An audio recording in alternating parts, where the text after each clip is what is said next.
Tesla sales are crashing. Well, are they? No, you don't understand. In the US, things are really bad. Are they? Well, the rest of the world too. So very bad. But are they? Well, that's what we're going to discuss. We've got some figures from around the world and some context in case it somehow turned into 2019 again and people have forgotten how things work. They do work, I assure you. I got my buddy Mark here from the Tesla Life. He's going to give us some of his wisdom and help us understand the context that apparently all of the queue can't seem to wrap their heads around. I'm Brian. Welcome to Futuraza. Mark, I don't know if people know this or not, but you have got a show. It is called The Tesla Life. You do a weekly show on Wednesdays, 4 p.m. That's Pacific, correct. 7 p.m. Eastern. I keep telling you, it's got to be 4 on both or 7 on both. He just won't listen, folks. He tells me that is not how it works. Hey, I just think maybe if you tried a little harder. Hey, did you hear Tesla sales has plunged 23% globally after the U.S. tax credit has ended? I have heard that. Did you know that the globe is the U.S.? Well, apparently, if you're in the U.S., the globe is the U.S. Yes. Yeah. Well, this originally appeared on GuruFocus. October deliveries slide across 4 major markets with industry tracking by Wells Fargo showing volumes down about 23%. North American deliveries were weaker, roughly 45,000 versus 60,000. That's exactly 25%. So unless the rest of the world is at 20%, I don't see how we get to these numbers, but okay.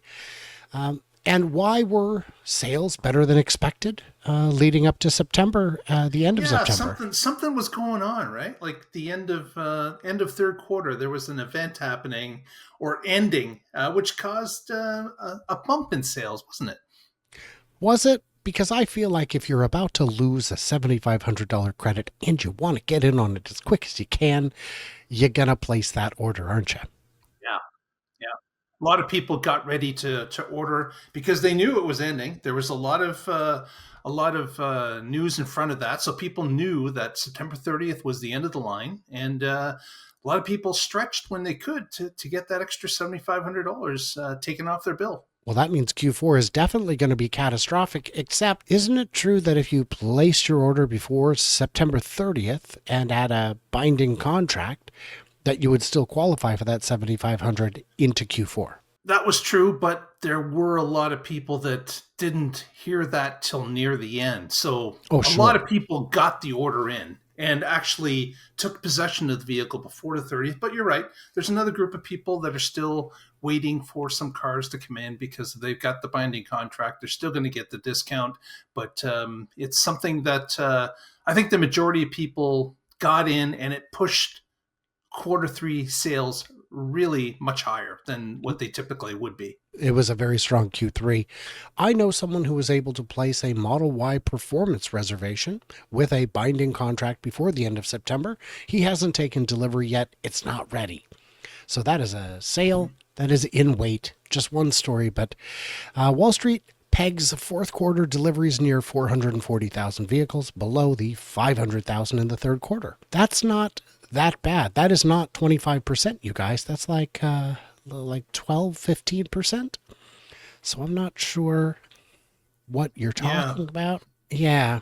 And I don't know, maybe Wall Street is into pegging.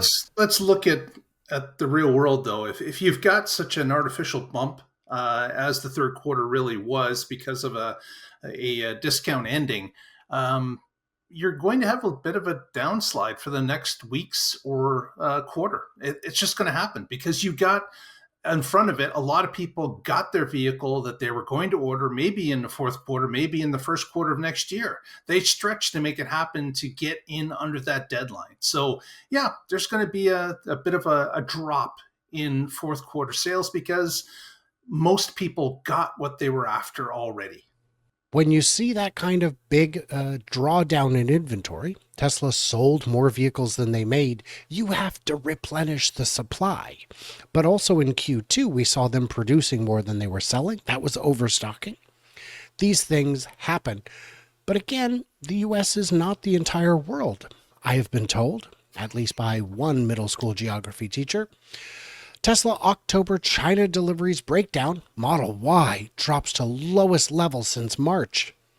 The Since sky is March. falling. The sky is falling. By the way, some fine quality graphics work here. Good job, CNEV Post. Model Y retail sales down 16% year on year. Model 3 retail sales reached 6,500, marking a 52% year on year. Why would domestic sales be lower in the first month of the quarter? That tends to be because Tesla Shanghai loads a lot of ships for exporting in the first few weeks of a new quarter.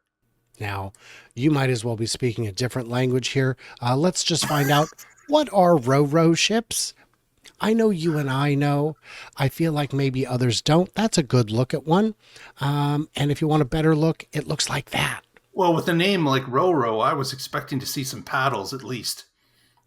This one goes gently upstream, so it needs more than just paddles. That's just a known fact. I love how the ship is asymmetrical when it's open like that. Just reminds you that it doesn't have to be any one thing. Yeah. Roll on, roll off is what we're talking about. But Mark, didn't they unwind the delivery wave? Didn't they unwind it? What do you mean by that? Well, for years, Elon said, we want to unwind the delivery wave so deliveries are smoother over time. Yes.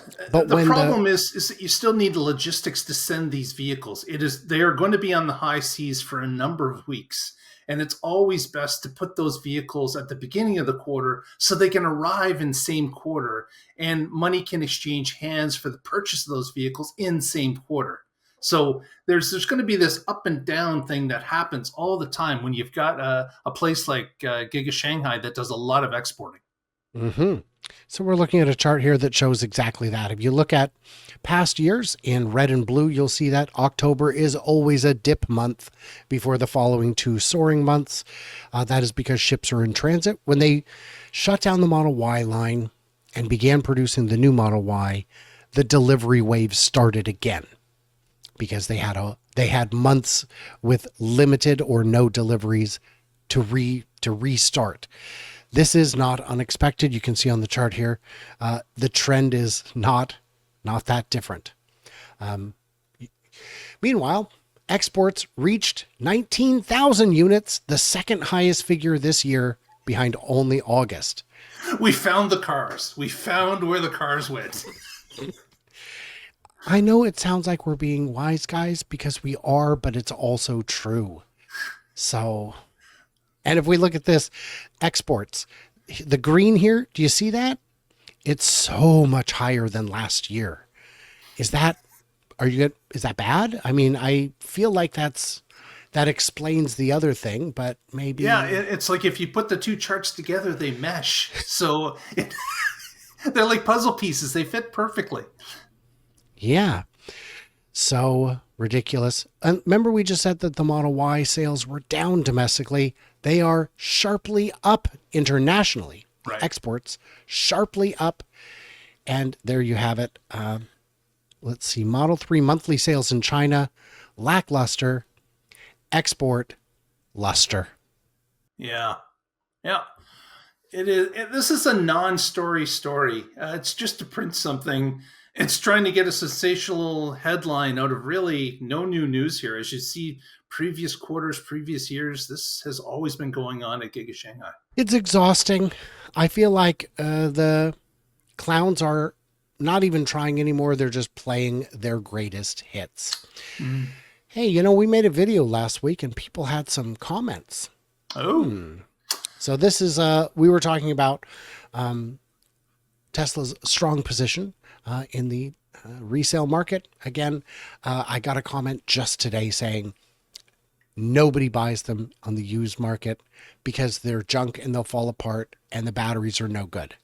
And I was like, I feel like we just published this. So let's take a look and see what we've got here. If Elon had never invented a stainless steel vehicle that can travel through time, would we still be in the timeline where Biff is the president? Sorry, I know you don't want to talk about this, but hey, comments are mandatory, so what do you expect? And Back to the Future's coming up to another anniversary. So yeah, Biff is in the news again. Wow. A wild world in which we live. I can almost hear people say 1.6 kilometers of wire. I mean, how much can that weigh? Well, the answer is a lot. Even 1.6 millimeter copper wire would weigh around 90 kilograms. That's essentially 1.5 people. Okay, one for the average American. Yes. But 1.3 to 1.5 Australians, that's a lot of extra weight. So yes, larger battery indeed. Exactly. Yep. And it's every little bit. Grams count. So we're trying to trim it everywhere we can when you're working with automobiles. Correct. Yeah, and if it's 1.6 miles of wire, like think of that across 100,000 vehicles. Like that really amps up the amount of copper being used. 1 mile, 1.6 kilometers. Still, it is a lot of wire. Yes, times 100,000, times a million, times 10 million. Save it. Keep it in the ground. Nicholas, of course, says 1.6 kilometers, which is apparently how I said it. Does that mean you must be really wired to drive a Ford and less wired to drive a Tesla? Just relax. Let FSD do it. Nice one, John. I like it. I like it. Copper, where would you find it? Yes, a throwback to a previous video of an oil exec just not figuring out where copper comes from, and A how could mining we ever get it to executive. put it in batteries, and how could we ever to get it put in electric vehicles? It just doesn't exist. And electricity to your house? Mark, that stuff Crazy. is dangerous. I'm just going to tell you. I may be a mining executive, but I don't know where copper comes from. The sky? The copper gods. What will Ford's reaction be when they take apart the Cybertruck and try to get their heads around 48 volt wiring? I'm sure they already have. Oh yeah, yeah. I'm confident that Ford and many others have gotten themselves a Cybertruck at this point, ripped apart to see what makes it tick. Oh no, is it ticking again? Yeah, yeah, it's ticking again. 1.6 kilometers. Brian, were you mocking Kelly? And also, Christine was a 58 Plymouth Fury. So thank There we you go. to the several people who helpfully pointed out that it was, I forgot the Plymouth Fury entirely as a vehicle. I'm not mocking Kelly. I love Kelly. So Kelly is the vice president of the Tesla Owners Club of Michigan, one of the hardest working clubs out there. Definitely top two, maybe the most hardworking. Thanks, Dennis, for the extra info. Can FSD be considered the first time since the horse that our mode of transportation exhibits a sense of self-preservation? Certainly didn't on 11. Yeah, it's been a long road to get to this point, but yeah, there's certainly if FSD is it's fighting for your right to be, I guess not hit because you're in the car with it. Hopefully that self-preservation really works well as time goes along, because my thoughts about self-preservation are pretty high on my list when I'm facing adversity. I'm going to have to agree with you there. I think self-preservation is a strong instinct, but it's something you can program in. So good thought, good bit of philosophy. If you get a chance, head over to the Tesla Life, find out what Mark is up to, and report back, because I have no idea. I think Brian's been on blocked. the road, so he doesn't know what's going on at this point. Mark thinks that's why, when in fact I've been just banned from YouTube. I've been blocked. I'm no longer permitted to view videos, only to make them. That would be. Would you put it past YouTube? I would not. So guys, what do we miss? What do we misunderstand? Leave it in them comments below. Make us smarter. I beg of you. We need it, clearly. Everybody else, stay tuned, stay juicy, and I cannot wait to hear from you clever robots on the flippity flop.